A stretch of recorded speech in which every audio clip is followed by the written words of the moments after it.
Happy day to you this Friday, September 22nd, Homecoming Friday. Today we'll talk about Rousseau relatively briefly, and then you have some time to do the class discussion regarding Rousseau's idea of a direct democracy. Hopefully we can get this done in and around the festivities of homecoming so you guys can enjoy your weekend. I do believe I changed the due date for the discussion until the end time will be 12:05 on Monday, September 25th. That'll give me some time during my prep period to look through your answers. So basically, you got about an extra hour compared to the one last week. But we'll talk Rousseau today. No new readings today, just that discussion. And then next week, we'll start working on our group project. It's not a group project because you're online, your individual project, regarding these Enlightenment philosophers, and that'll turn out to be our assessment for this unit before we move on to U.S. federalism and the Constitution. But let's get down into it. So Rousseau, we had two questions for Rousseau. Why is man born free and everywhere he is in chains? And what is his solution? Well, let's get right to it. Here we go. Man is born free and everywhere he is in chains. The problem is to find a form of government which will defend and protect with the whole common force the person and goods of each associate, and in which each, while uniting himself with all, may still obey himself alone and remain as free as before. Why is man born free and everywhere he is in chains? Because of the government. The government is not passing laws. The government is not enforcing laws. And the government is not conducting itself in a way that is beneficial to everyone. He is saying the government only conducts itself in a way that are beneficial to the people of the government. If we were to go back and look at Montesquieu, if we were to look at Locke, if we were to look at Hobbes, we would, be reminded that these people are all wealthy citizens. These people are the wealthiest citizens of their country, and it's true to this day. Our government is run by the wealthiest of Americans. Half of the United States House of Representatives is millionaires. 2/3, if not 3/4, of the United States Senate is millionaires. And if we were to look at presidents, many more presidents are millionaires than the presidents who are not. In the 20th century alone, the 20th and 21st century. So if we were going back the last 123 years, two presidents were not millionaires: Truman and Woodrow Wilson. All of the other presidents were millionaires. You'd have to go back into the 1800s to find presidents that were not millionaires, and there's only a handful. Most of the first, the first dozen or so presidents of the United States were all millionaires. A significant majority of presidents were all millionaires. He's saying that man is born free, yet everywhere is in chains. It's because the common folk, the majority of citizens of a country, are controlled by the wealthy class. Most governments around the world are representative governments in which people are elected. Well, most people who can afford to be elected, who can afford to not work a normal daily job, are going to be wealthy people. And because they are wealthy people, many argue that, Rousseau is arguing, that while man is born free, they are in chains everywhere, because the controlling class or the controlling group of people of any sort of country are going to be wealthy. What is his solution? Well, his solution then is more or less explained in these last two paragraphs. This is the fundamental problem in which the social contract provides a solution.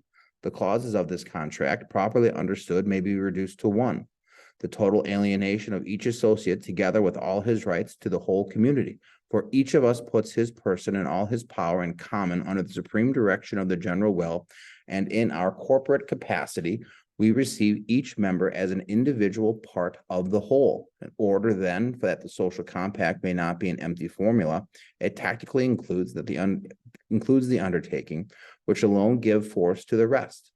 and the whole refuses to obey, whoever refuses to obey the general will shall be compelled to do so by the whole body. The general will alone can direct the state according to the object for which it is instituted, i.e., the common good.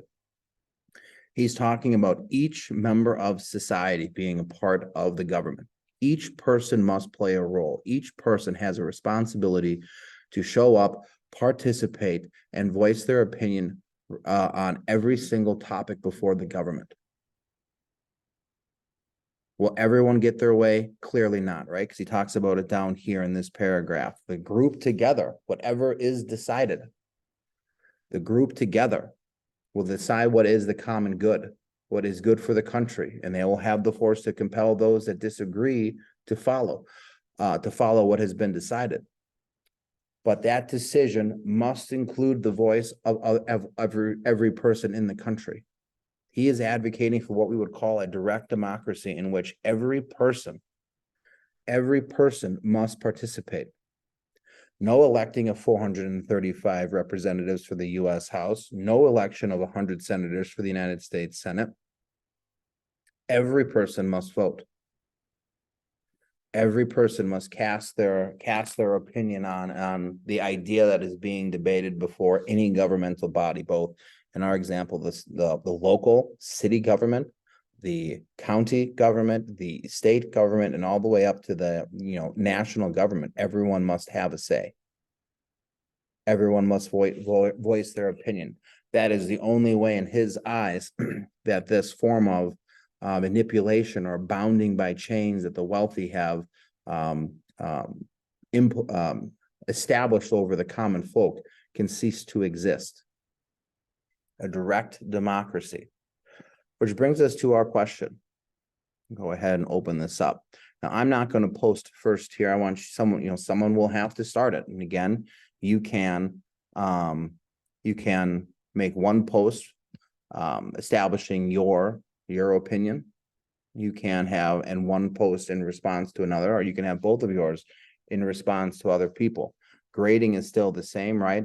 Is it logical and critical in thought? Is it relevant to the topic? Are you incorporating sound ideas based on the subject matter? Here is the question. Is a direct democracy in which every citizen of a society, is it achievable? And is it a good idea? Rousseau makes the argument that the only way to keep man free is for every man to have a say, to have a direct say on what is being discussed. Is it possible in today's world for every citizen to have a vote, to express their opinion on any topic? Is that achievable? And once you decide whether or not it is achievable, I want to know, is it a good idea? Is it a good idea well, I'm not going to lead you down the road here. Is it a good idea for every single person to have a vote in deciding what does and does not happen in a country? So 2 posts, right? 10 points here, 2 posts. You can express your own opinion and then express a response to someone else's, or both of your posts can be in response to other classmates. But again, we're being graded here on logical, critical thought, relevant to the topic, and then obviously incorporating sound ideas and examples. So that needs to be done by Monday at 12:05 p.m. And then the next video will kind of review that, and I'll explain the project that you guys are going to be working on.